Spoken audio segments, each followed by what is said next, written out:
You know, oyster stew? It's creamy, briny, and rich.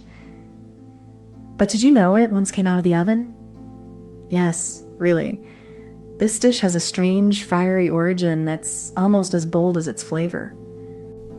Imagine a coastal town in the 1800s, where the sea was both a lifeline and a challenge. Oysters were plentiful, but cooking them in the open was a risk. So they found a way to make them safe and delicious by baking them in a hot oven. The process wasn't just about cooking, it was about survival. Oysters were often raw or undercooked, and the idea of baking them was a clever way to kill bacteria while preserving their natural sweetness. But this wasn't just any dish, it was a revelation. The heat transformed the oysters, creating a stew that was at once comforting and bold, a perfect marriage of sea and fire. And so the oven-baked oyster stew was born, not from a recipe book, but from necessity, ingenuity, and a stubborn will to make the sea work for you. So what exactly are we talking about?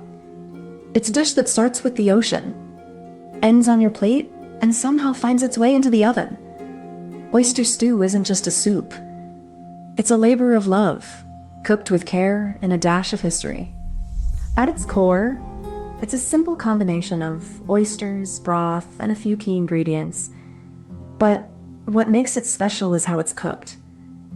Not in a pot over a fire, but in the oven, slow cooked to perfection. The origins of this dish are as murky as the waters it comes from. Some say it began in the coastal towns of New England, where the sea was both a source of livelihood and a daily companion.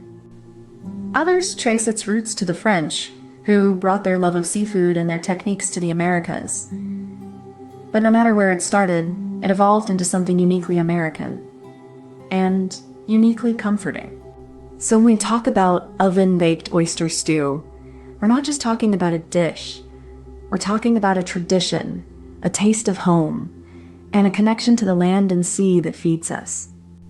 You might think oyster stew is just a seafood dish, but its roots are deeply tied to survival and storytelling. In the 19th century, this dish was more than a meal. It was a way to preserve what little you had and share it with others. Oven-baked oyster stew, in particular, was a clever adaptation. By baking it, you could cook it slowly, use less fuel, and keep the flavors locked in without losing the essence of the sea. It's also a dish that carries the weight of history. The same technique that kept people fed in harsh winters could be passed down through generations, embedding itself in family recipes and cultural memory. So, you should care because this dish is more than a comfort food. It's a window into resilience, resourcefulness, and the way people have always found ways to adapt, survive, and share what little they have. Oven-baked oyster stew isn't just a dish, it's a time capsule. Think of it as a warm, savory time machine, pulling you back to the seaports of the 19th century, where the air smelled of salt and smoke. In those days, oysters were more than food. They were a commodity, a livelihood, and a symbol of the coast grit. Bakers and fishmongers alike would toss a few into the oven, not for flavor, but for preservation. The dish evolved from necessity into comfort. As oysters became more accessible, the recipe transformed. It was no longer just a quick fix. It became a beloved family meal, passed down like an heirloom. Today, oven-baked oyster stew is more than a taste.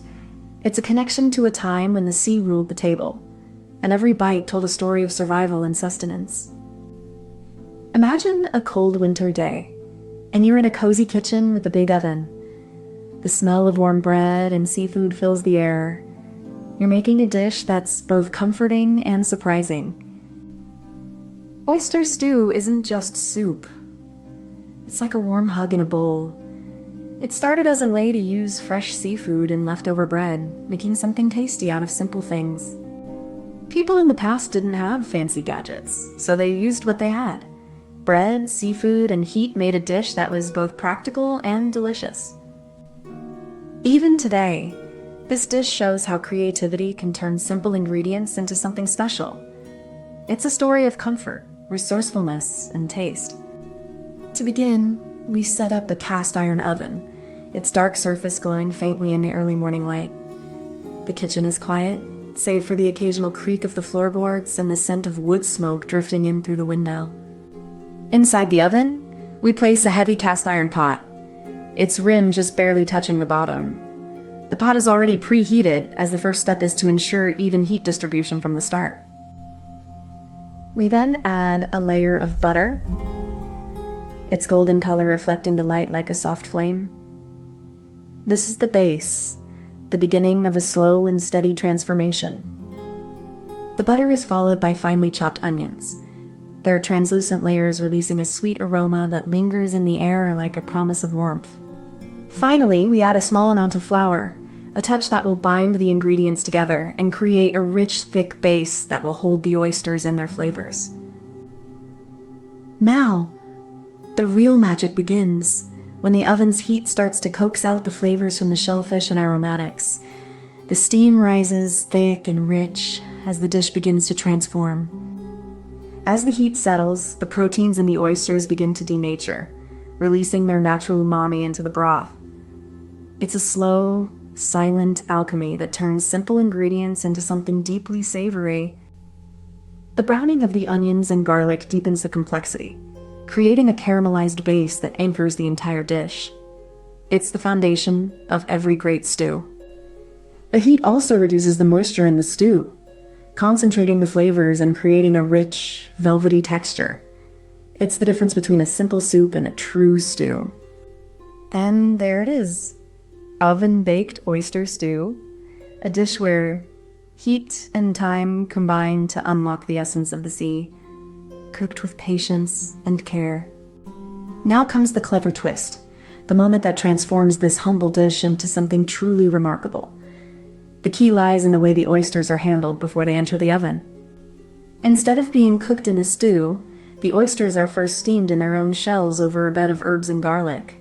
This method preserves their texture and intensifies their natural brininess.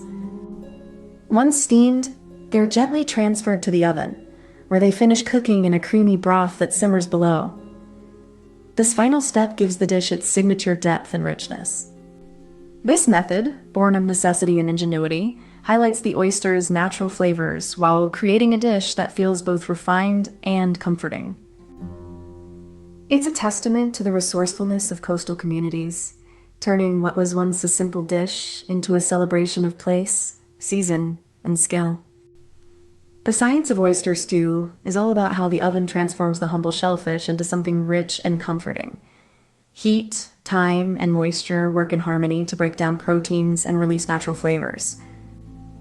Oysters themselves are a powerhouse of amino acids and minerals, but it's the slow, even heat of the oven that unlocks their full potential. It's a quiet alchemy, transforming the ocean into the kitchen. The steam that rises from the stew is more than just vapor. It's a visible representation of the science at work. Water molecules turn into vapor, carrying with them the flavors that have been steeping for hours.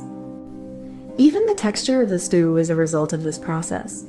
The proteins in the oysters break down, becoming tender and rich, while the broth thickens into a velvety embrace of flavor. In every spoonful, there's a story of heat and time, of science and sustenance. It's a reminder that even the simplest ingredients can be transformed into something deeply satisfying through the right conditions. Imagine a bowl of soup, but with a twist. It's not just warm and comforting, it's also a little rebellious. This stew, with its thick, creamy base and briny oysters, is like a slow burn rebellion against the idea that seafood has to be served fresh. The oven, in this case, isn't just a tool. It's the secret alchemist. It takes the simplicity of ingredients and turns them into something rich, layered, and unexpectedly bold. It's not about precision. It's about instinct. The oven is like a co-conspirator, coaxing out flavors that you can't quite name but feel in your bones. In the end, this stew is about making the most of what you have and letting the oven do the heavy lifting. It's a dish that knows how to be both humble and bold. Before you go, if you enjoyed this, please give it a like and subscribe so you don't miss the next one. And tell us in the comments what you'd like us to make next. We read every single one. Thank you so much for watching. Comment this emoji if you made it to the end.